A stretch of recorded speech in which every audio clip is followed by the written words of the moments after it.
Hello， 大家好，欢迎来到我们这一次 Chapter 1分析适合的公职考科单元。我们是建人 Recommend Goods， 推荐好东西、好消息。首先，我们在开始课程之前，我们还是要回顾一下我们 Chapter 0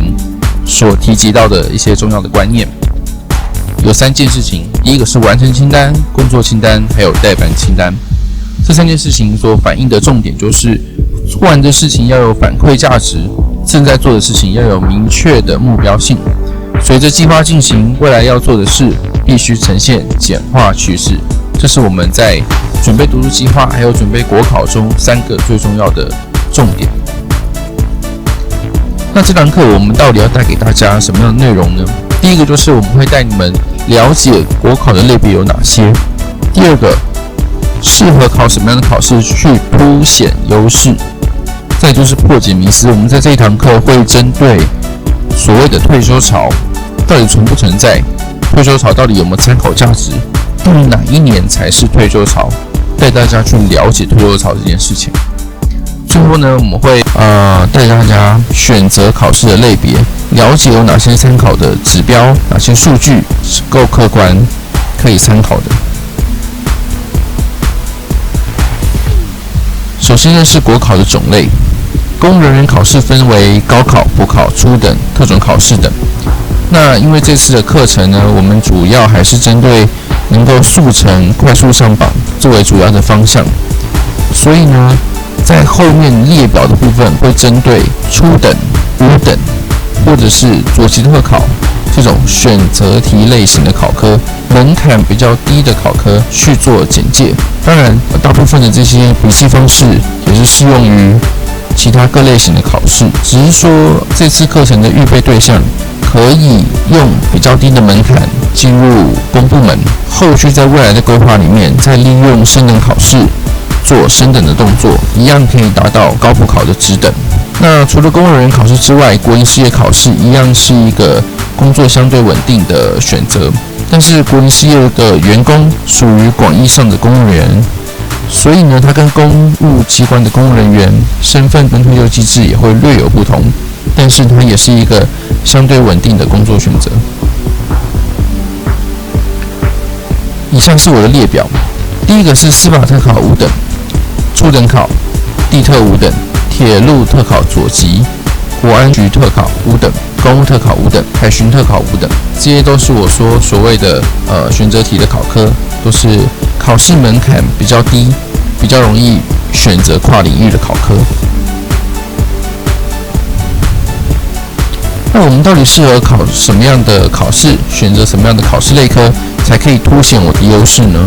第一个，我们要先问问看自己这个问题。你的艺上考科是不是你本科系的考科呢？我们大学念了4年，我们当然是对我们学习4年的科目内容相对的比较熟悉。那如果是你优先选择的是原领域的考科，那很高兴你也不用烦恼太多问题，你就去准备你比较擅长的东西就可以了。但是如果不是，你是属于大学4年之后发现自己根本就不喜欢你原本的科系的人，那你想要跨考的话，你到底要参考什么样的指标去选择跨考的类型、跨考的范围？哪些科目是你可以选择的？以下是我的个人观察建议的指标，不是绝对的标准。第一个点呢，是对于文字敏锐度较高的朋友。什么叫做对文字敏锐度较高？就是所谓的用词够不够精准的问题。相同类似的词汇能不能找出它的差异性？我会建议你们去考行政类的考科、法律类的考科，如司法特考、一般行政、劳工行政、人事行政等行政类别的考科。这些考试科目里面多半会参到一些法规的考试项目。对于用词用字比较精准的朋友，在考试上也比较容易注意到陷阱题或是法律上用词的一些差异性，相对你在考试上也会表现得比较突出。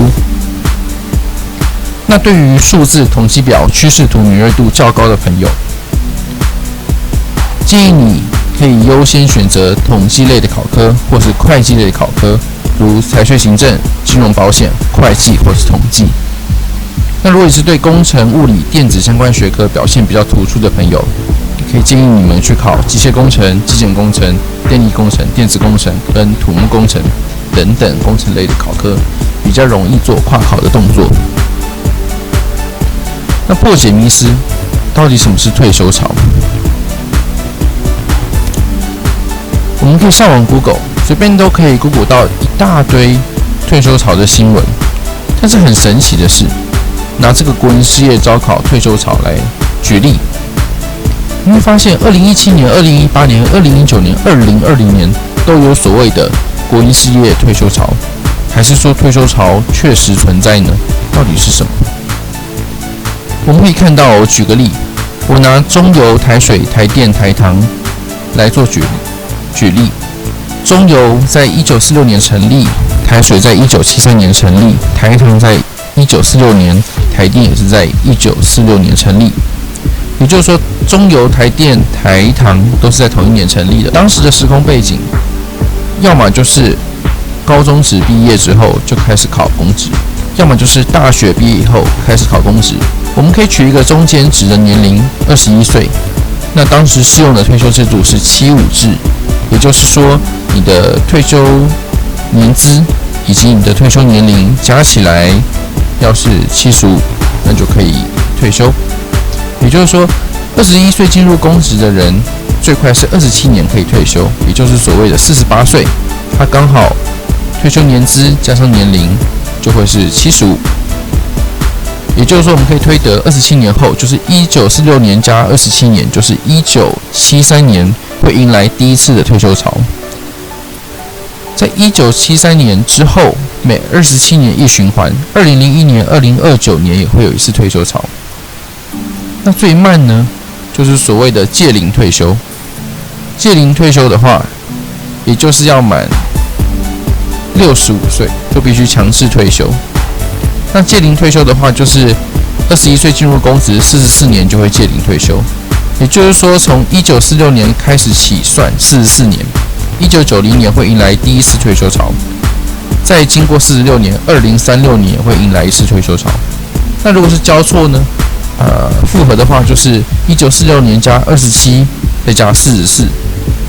或者是1946年加44再加27。我们可以推算出2017年也会有一次退休潮。那台水的部分呢？1973年成立，最快27年退休的话，2000年会迎来第一次退休潮。2000年以27年为一循环的话，2027年也会有一次退休潮。那如果最慢44年退休的话，2017年起算，再经过44年一循环，2061年也会有一个退休潮。2000年起退休潮起算过44年一循环，2019年起算27年一循环，也就是2044年也会有一次退休潮。大家可以把这些退休潮的年份稍微记一下。那我们看一下，实际上退休潮是不是发生在这些时候呢？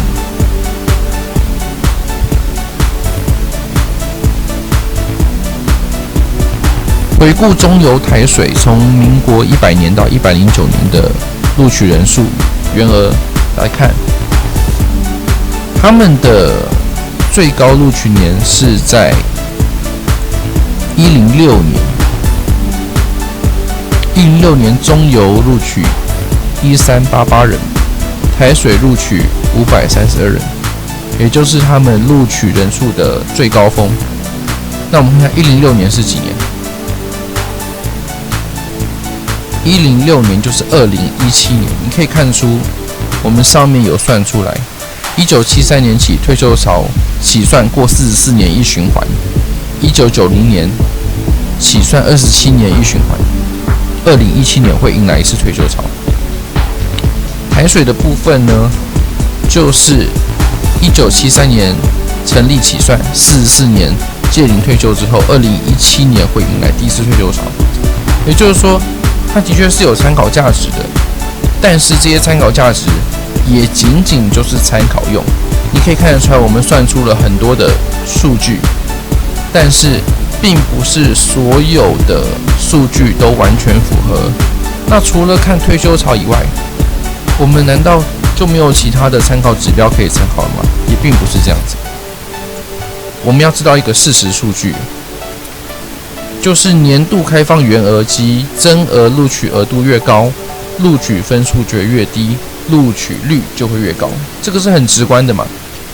如果年度开放的员额越多，你开放名额越多的话，录取分数自然就会变低，因为比较低的人也有空间可以挤进去了，所以录取率就会提高。就我个人的分析角度，年度总开放人数的趋势或是录取率的趋势，参考价还是相对较低。那录取分数才是一个最值得参考指标，它的录取分数的范围其实按照往年的录取率、录取人数，它都会有一个相对的位置，是一个比较好参考的数据。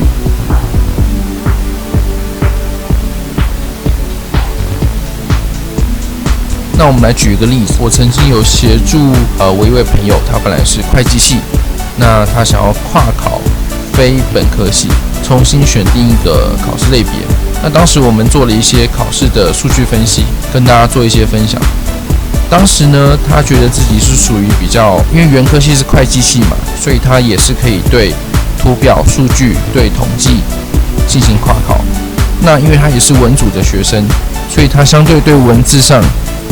用词上也是相较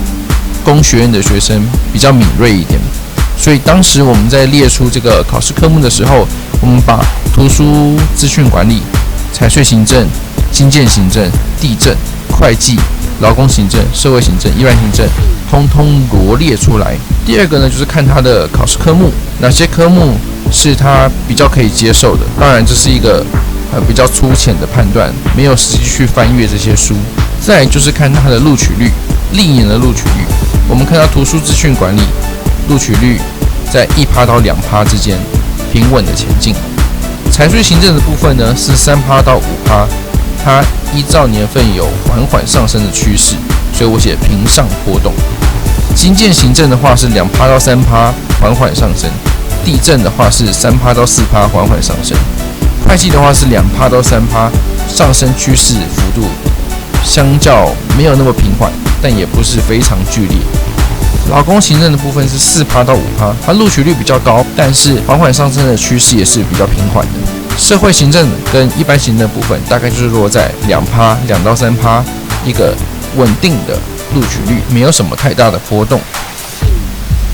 那我们再来看看录取成绩，是2020年的数据。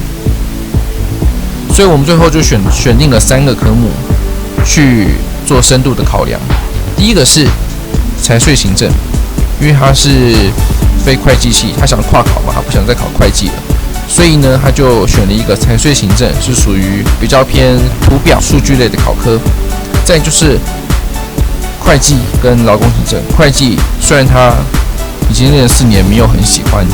但是呢，毕竟还是他的本科系，所以会计也让在他的排名顺序第2名，劳工行政只是排在他的排名顺序第3名。之所以选劳工行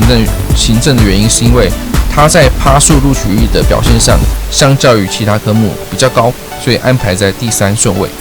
那最后结果到底是怎么样呢？在这3科里面，我们就开始去买书了。那过程中，当然还是可以依照你买书看的内容去改变你选考科的意向。最后我们选择了劳工行政，因为我们发现就是这个财税行政的部分内容还是有点断层太大了，会计的部分就是没有那么喜欢原科系的考科，所以我们就退而求其次，选了第3顺位的劳工行政。劳工行政在当时的2020年数据分析里面，它是属于4%到5%缓缓上升的录取率，分数大概落在75分到80分左右。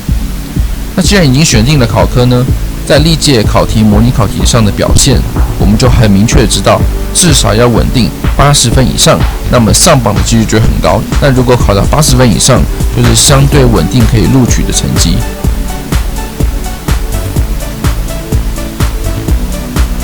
最后，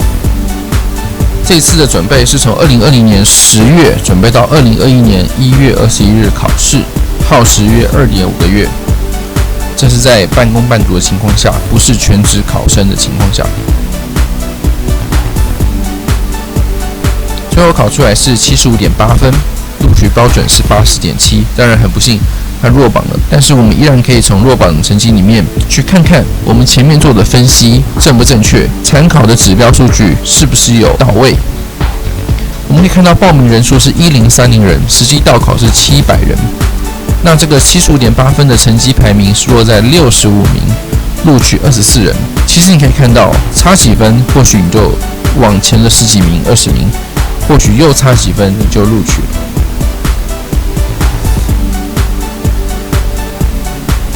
这次的准备劳工行政，我们用了2.5个月，分数是75.8，算出来实际录取率是3.43%。当然，这个3.43%。比起我们前面讲的4到5%是有一点偏低了，代表说这个预测是有点失败的，它不是落在我们预测中的录取率，它这一次原额提报的人数是比往年还要更低的，那这的确是有一点失算。它这一次的录取分数是80.7。那确实跟我们当时预测的75分到80分之间是很接近的，所以我们可以了解，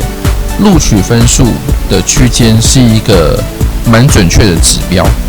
这就可以反映到我们前面的分析，可信度最低的分析就是所谓的录取率，再来才是退休潮，再来才是录取分数。所以建议大家想要检视自己考试的表现有没有上榜的可能，优先还是参考录取分数跟开放员额去评断，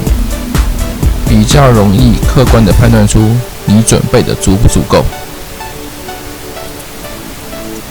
希望可以对大家在选择考科，还有分析考试的录取率，分析自己适合哪些考科，擅长哪些考科的选择，能够提供到一些帮助。谢谢。